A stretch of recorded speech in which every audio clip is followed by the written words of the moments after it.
I want to talk about how making a product business changes things. Let's have a little look at what I've seen from my experience and with working with hundreds of clients on products. How does it change your business? And how does it change how you see yourself and your life? These are some of the changes I think that you will see as we go along this process. You'll have heard me talk about this before, but the number one change is breaking the relationship between how you spend your time and how you spend your money. I'm guessing that at the moment you have some kind of services business and you sell a chunk of your time to a client and they give you money. Nothing wrong with that, but I do that. I've done that for years. It's great. But maybe we want a little bit more and we want to break that relationship. How fast you do that is up to you.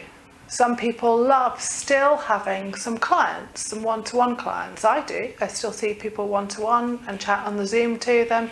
No problem. Keeps me fresh. Some people want to immediately get rid of all of that and move straight to products, replace their income from services with products straight away. That's fine too. But what we want to do is start to break that relationship and reclaim your diary. Make it your own. Create some freedom in your life so that you have more time to spend in the way that you want to spend it. Whether that's taking some time to go and do the things that renew you or that you're also interested in, or just taking some time off, taking a lazy Wednesday morning because you feel like it, that's good.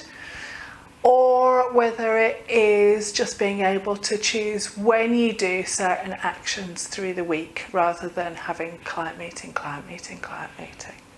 Your time will become much more about making and marketing products.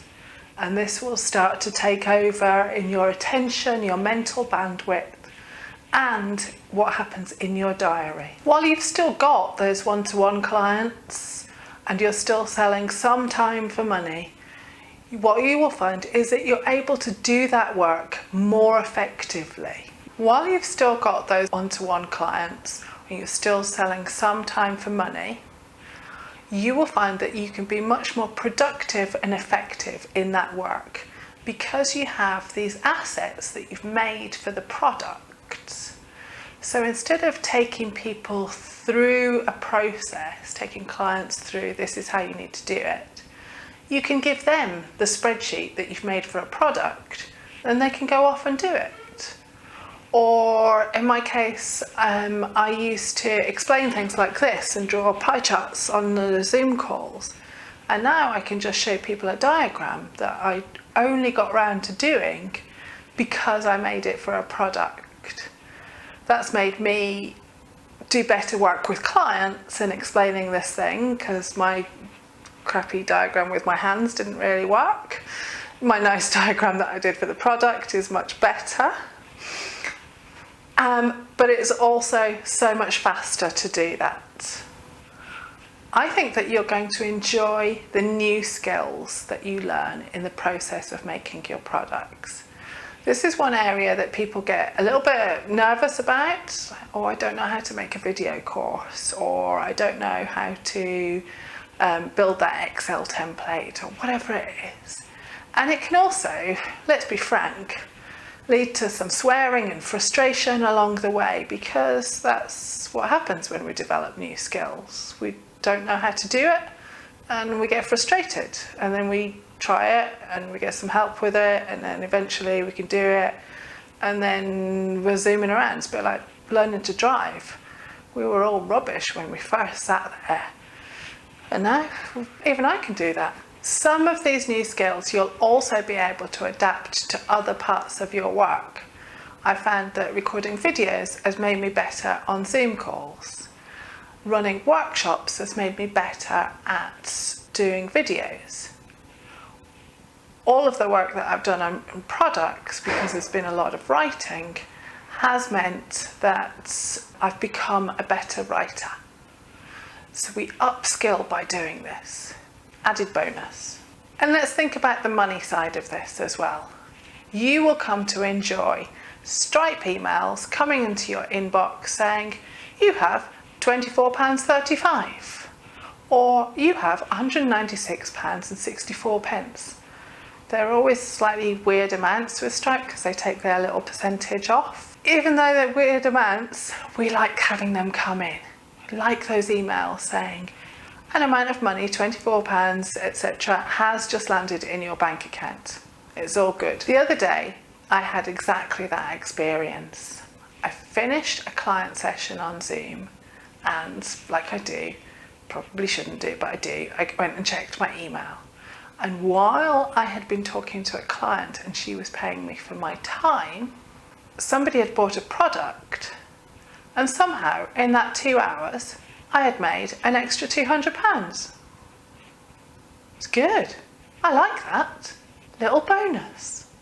One of my clients described this in an even better way. She said that it all came home to her when on a Sunday she went out for a country walk and then she went to a pub and sat in the pub garden drinking a gin and tonic. And she looked at her phone and she saw that she had made 3 sales while she'd been on her country walk. And she thought, oh, yeah, that's cool. I can do that. That's paid for the gin and tonic and some more. That client, I'm not going to tell you who it is, but she went on to develop a whole product ecosystem.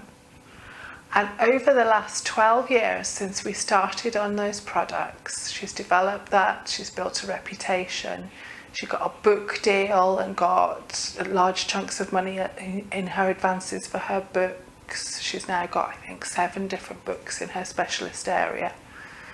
And now she's doing a PhD. And her PhD allows her to go and deepen her knowledge much, much further in her specialist subject. And her living costs are entirely covered by those products that she made. And some of them, I just checked, are ones that we talked about all that time ago. So it has given her the freedom to go and do a completely different thing and to go deep on her specialist area in a very different way. If you go down the productized services route, you will find clients just popping into your diary. Note that we have to set some very clear boundaries around that to maintain diary freedom, or just giving you the commission and buying one of your productized services, and you just get an email notification saying start the process for this client. This is great. It definitely liberates you because you're no longer writing a proposal, chasing the proposal, being completely dependent on a particular client saying yes, and being sad all those times when they say, oh no, we've decided to do it in-house, or we're not going to go ahead with that project.